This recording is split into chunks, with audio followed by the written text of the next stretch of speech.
కట్టి ఊళ్ళోకి వచ్చనమ్మా చాలారి పూలు పెట్టి జాతరులు తెచ్చనమ్మా తంగేడు పూలు పెట్టి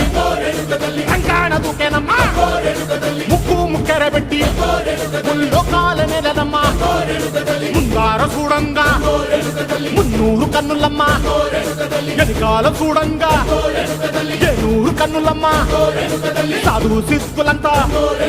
సాగిల బట్టరమ్మా మహారాజు రాజులంతా మొగారిల్లిరమ్మా కోరిక కోరంగా రంగులు పూసినాము ఆశలు తీరంగా వేషాలు వేసినాము నీకన్నా పెద్ద దిక్కులో కాన ఎక్కడుంది నైవేద్యం ఎట్టంగా